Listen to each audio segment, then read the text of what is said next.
नमस्कार साथियों, आप सुन रहे हैं लोक कथा। आज की कहानी है योग्य वर की तलाश। जगदीशपुर में रमेश नामक सेठ था। लक्ष्मी उसकी इकलौती पुत्री थी। वह अत्यंत रूपवती थी। लक्ष्मी बड़ी हुई तो उसके पिता ने उसके लिए वर खोजना आरंभ किया। बहुत से युवक लक्ष्मी से विवाह के लिए इच्छुक थे। रमेश तथा उसकी पत्नी समान स्तर के संबंध के इच्छुक थे। लक्ष्मी आर्थिक अनुकूलता को कोई खास महत्व नहीं देती थी। वह किसी पढ़े लिखे युवक से विवाह करना चाहती थी। जगदीशपुर के समीप ही गंगापुर गांव के करोड़पति जमींदार का इकलौता पुत्र था। जमींदार ने स्वयं आकर रमेश से उसकी पुत्री की अपने पुत्र के साथ विवाह करने की याचना की। इसी प्रकार नगर प्रमुख वज्रवणिक सुवर्णपाल ने मध्यस्थों से अपने ज्येष्ठ पुत्र के लिए लक्ष्मी के साथ विवाह की इच्छा का संदेश भिजवाया। जगदीशपुर में अध्यापन वृत्ति से जीविकायापन करने वाले देवनाथ का विद्याधर नामक पुत्र था। वह शास्त्रों में पारंगत था। उसने कृषि, वाणिज्य इत्यादि विषयों के बहुत से ग्रंथों का अध्ययन किया हुआ था। बहुत से लोग मार्गनिर्देश प्राप्त करने के लिए उसके पास आया करते थे।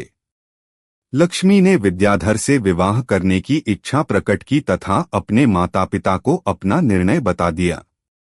रमेश ने पुत्री को समझाया कि विद्याधर पंडित है, लोकप्रिय है, परंतु वह गरीब है और इस समय समाज में धन की प्रमुखता है। यद्यपि देवनाथ का पुत्र पंडित नहीं है, फिर भी उनके पास पिता द्वारा अर्जित की गई प्रचुर संपत्ति है। उसके पास इतनी संपत्ति है कि तुम्हारे पुत्र पौत्रादि तक सुखपूर्वक जीवन गुजार सकते हैं। इसलिए बेटी, विवाह के बारे में तुम पुनः विचार करके बताओ। पिताजी, आप जो कह रहे हैं वह ठीक नहीं है। ऐसा मैं नहीं कह रही हूं। जग में ऐसा ही होता है। आप विद्याधर, करोड़पति के पुत्र तथा देवनाथ के पुत्र को घर आमंत्रित कीजिए। फिर उनको अलग अलग बुलाकर मेरे बताए प्रश्न को पूछिए। उनके उत्तर सुनने के बाद कौन योग्य वर है, इसका निर्णय आप करके बताइएगा। यह कहकर लक्ष्मी ने अपने पिता को निर्धारित प्रश्न बता दिए। पुत्री की सूचना के अनुसार रमेश ने तीनों को अपने घर आमंत्रित किया। उनके आने के बाद जमींदार के पुत्र को अपने कमरे में बुलाकर पत्नी पुत्री के सम्मुख उससे प्रश्न पूछे। आप पिता के एकमात्र पुत्र हैं। क्या आप में घर की सारी जिम्मेदारी वहन करने की क्षमता है? कितने दिन तक आप इस तरह व्यय करते रहेंगे अथवा आप किसी दूसरे आधार पर जीवन यापन करेंगे? जमींदार के पुत्र ने कहा, इस बारे में मैं नहीं सोचा करता। लिपिकार, नौकर, मार्गदर्शक आदि कई लोग हैं। रमेश ने पूछा, आप देवनाथ के पुत्र विद्याधर को जानते हैं? यदि लक्ष्मी देवी आपसे विवाह करेगी तो आपको विद्याधर की भांति पांडित्य प्राप्त करना पड़ेगा। क्या आप ऐसा कर सकेंगे? जमींदार तथा बनिए के पुत्र ने एक ही जवाब दिया, नहीं। अब रमेश ने विद्याधर से पूछा, आप कोटीश्वर पुत्र वणिज और सुवर्णपाल के पुत्र को जानते ही होंगे। यदि मैं आपके साथ अपनी पुत्री का विवाह करता हूं तो आपको भी उनके समान ऐश्वर्यशाली होना पड़ेगा। क्या आप ऐसा करने में समर्थ हो सकेंगे?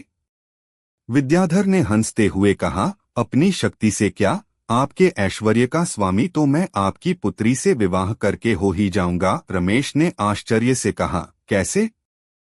संपत्ति में आप कोटीश्वर तथा सुवर्णपाल समान हैं।